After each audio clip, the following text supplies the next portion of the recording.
sur ce premier point en guise Merci. d'introduction. Merci, cher Abdoulaye. Effectivement, la question des données est une question fondamentale dans le traitement de cette thématique de l'intelligence artificielle, mais on reviendra là-dessus tout à l'heure.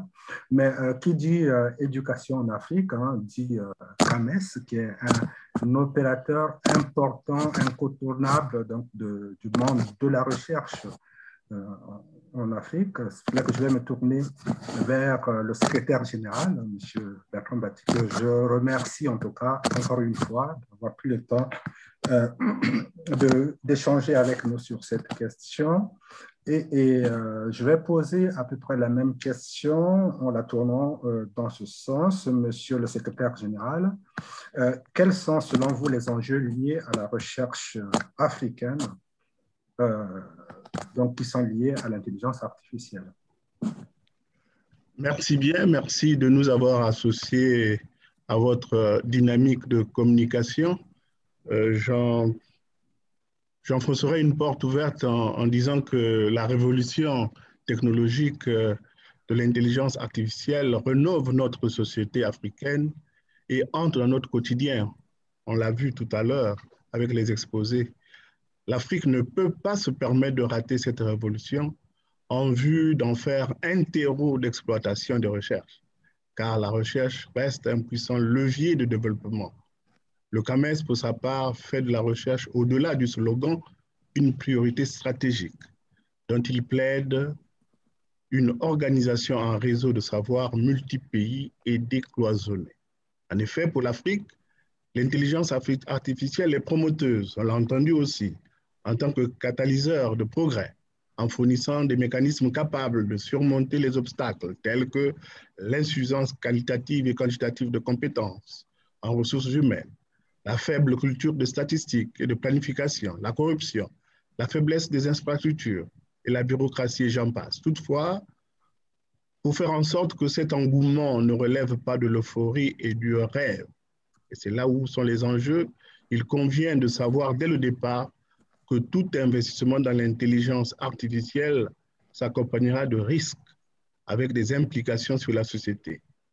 Aussi devient-il impératif et judicieux d'examiner et d'adresser précocement les risques qui en découleront. Parmi ces risques ou facteurs limitants fondamentaux à cerner, on peut citer pêle-mêle et de manière non exhaustive une infrastructure numérique insuffisante avec un taux de pénétration de l'Internet encore bas, une absence de réglementation appropriée sur les technologies, un manque de connaissances technologiques élémentaires associé à une absence de capital humain formé à l'intelligence artificielle et à la science des données, un corps de chercheurs relativement restreint et une contribution encore marginale au savoir dans le domaine de l'apprentissage automatique, des limites techniques dûment constatées d'intelligence artificielle qui devront être bien adressées et mûries pour mieux gérer la diversité et la complexité de la vie en Afrique, le manque de financement capable de mettre à l'échelle des projets pilotes réussis pouvant se révéler d'un impact transformateur sur plusieurs secteurs du développement. Une faible vision politique qui ne permet pas d'anticiper ou de développer des stratégies de veille scientifique et technologique. Voilà tels les enjeux essentiels qu'on peut relever et nous aimerions bien, avec l'appui des politiques, qu'ils soient transformés en défis à relever dans une dynamique des agendas multilatéraux de développement. Merci beaucoup, monsieur le secrétaire général. J'ai surtout retenu cette question, ce qu'on n'a pas abordé jusque-là, depuis 15h30 qu'on est ensemble, cette nécessité d'avoir une approche éthique de l'intelligence artificielle, parce que l'intelligence artificielle a aussi des conséquences dont il faut prendre compte. C'est comme la langue de Zod qui est capable du meilleur et du pire. Et donc, c'est tout à fait important, tout en mettant en avant les opportunités que nous offre cette technologie, hein, que de penser aussi aux conséquences possibles. Alors, je voudrais rester avec vous, monsieur le secrétaire général, pour vous demander de façon un petit peu plus précise, hein, parce que je sais que le CAMES, c'est une institution qui est en pleine mutation, qui est très dynamique, qui prend toujours la mesure des nouveautés. La question que je voulais vous poser, c'est de savoir, par rapport à toute cette révolution de l'intelligence artificielle, de façon concrète, qu'est-ce que le CAMES a mis en œuvre? Comment est-ce que le CAMES accompagne les chercheurs? En gros, sur le plan, j'insiste sur le mot concret, qu'est-ce que le CAMES fait exactement pour encourager le développement de l'intelligence artificielle en Afrique? Merci bien. En tout cas, le CAMES a tiré profit de cette technologie. En effet, collecter et diffuser les informations scientifiques, les statistiques et les données académiques des pays membres constitue l'une des missions statutaires du CAMES. Cette mission, par exemple, jadis marginalement adressée, a commencé à prendre de l'ampleur en quantité et en qualité au niveau de l'offre de services du CAMES avec l'avènement des TIC. Le plan stratégique de développement que j'ai initié et ma prise de fonction dispose d'un programme qu'on appelle programme Silhouette du CAMES, qui décline à travers des usages intelligents des TIC la collecte des données pertinentes et fiables pour moderniser les services de notre institution, tout en amplifiant ses performances et son rayonnement, sa visibilité. Par ailleurs, on peut aussi évoquer le fait que le CAMES soit une agence d'assurance qualité et d'accréditation, et grâce grâce à ces technologies d'information et de la communication, toutes nos activités d'évaluation se déroulent désormais de façon bimodale ou à 100% en ligne. En tout cas, toutes les phases de dépôt des dossiers de candidature se réalisent en ligne, constituant ainsi une économie de 100% papier, là où il en fallait jadis des tonnes dont le poids augmentait au rythme de la massification des candidatures. Le CAMES saisit clairement donc l'opportunité de l'IA et souhaite la promouvoir au sein de son espace et au niveau du continent. Pour cela, nous travaillerons à faire un plaidoyer à l'international, au haut niveau, en faisant en sorte qu'il y ait un apprentissage numérique de manière transversale, en faisant en sorte, en plaidant pour qu'on intègre l'intelligence artificielle dans les politiques et stratégies nationales de développement comme vecteur d'émergence des économies africaines, en s'appuyant sur les cultures, les valeurs et les savoirs endogènes, en faisant en sorte que le plaidoyer aille dans le sens de tirer parti de l'intelligence artificielle pour promouvoir une éducation de qualité, avec une attention particulière sur la recherche scientifique et sur les disciplines connexes, ainsi que l'éducation à une citoyenneté fondée sur les valeurs, les droits et les obligations. Le plaidoyer doit aussi aller dans le sens de donner un mandat descendant aux entreprises pour incorporer l'intelligence artificielle dans leur processus de développement ainsi que dans celui de leurs produits. Enfin, ça doit aller à promouvoir un programme régional qui puisse amener à la culture et au développement de l'intelligence artificielle. Voilà quelques actions, quelques chantiers, initiatives du CAMES qu'on compte mener au bénéfice des États et en cela, nous sommes déjà en activité. Merci beaucoup, secrétaire général. Sachez que la chaire UNESCO est tout à fait ouverte pour collaborer plus profondément avec le CAMES dans la réalisation de cette émission, mais je pense que nous aurons l'occasion de discuter plus de nos projets que nous devons partager. Merci beaucoup, monsieur Sedina. Je profite de l'occasion pour saluer ici la présence donc, de monsieur Jamal Eddine Nadi du Maroc, qui est président du réseau Orbicom, qui a fait le plaisir de se joindre à nous, qui a envoyé d'ailleurs un message. Le réseau Orbicom, en fait, c'est le réseau de chaire UNESCO en communication dont nous faisons partie. Et donc, c'est un réseau qui regroupe 600 chaires UNESCO dans le monde. Donc, bienvenue, merci M. Jamal. Edine, pour rester sur cette question donc, des données, qui est une question, comme je l'ai déjà dit tout à l'heure, je vais revenir auprès du secrétaire général du CAMES pour voir comment est-ce qu'au niveau du CAMES, on intègre cette question des données, parce que la question qui se pose, c'est la question de production de données aussi. Hein. On dit qu'en Afrique, on ne trouve pas de données, alors que nos chercheurs produisent beaucoup de données, nos administrations produisent beaucoup de données. Il faut mettre juste en place des politiques pour arriver à récupérer ces données, à les digitaliser pour que les innovateurs puissent les utiliser et créer des applications intelligentes. Et est-ce qu'au niveau du CAMES, il y a une réflexion sur ce qu'on appelle les données ouvertes, par exemple, qui est mise en place, ou la science ouverte, la science participative? En gros, comment cette question-là est prise en compte au niveau du CAMES? Merci beaucoup. Tout à l'heure, je parlais déjà des données, de la diffusion des données qui sont maintenant facilitées avec cette technologie qui révolutionne le mode de fonctionnement. Effectivement, au niveau du CAMES, on brasse beaucoup de données. Et pour les sécuriser, nous avons mis en place un code d'éthique et de déontologie. Ce code d'éthique et de déontologie permet de codifier les relations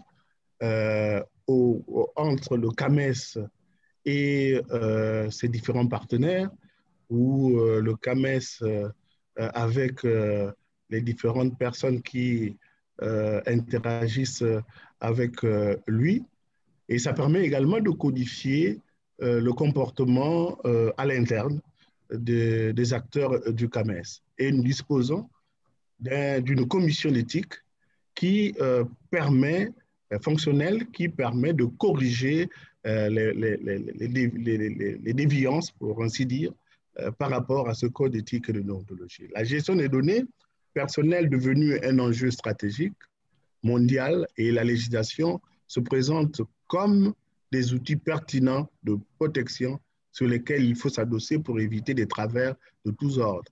Plusieurs pays, on le sait, ont mis dans leur constitution le droit à la protection des données personnelles, et le CAMES, qui est au service des États membres, ne saurait s'y dérober. Toutefois, au-delà de la nécessaire protection de ce droit fondamental, l'exploitation vertueuse de ces données, et là je rejoins votre question, de ces données personnelles dans un environnement académique juridiquement consacré et sanctuarisé comme le CAMES, peut présenter un atout majeur pour la recherche.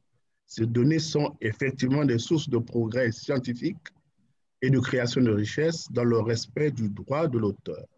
En conséquence, il y a un dosage équilibré et dynamique que nous assurons entre la protection des données personnelles et l'impérieuse nécessité de les partager.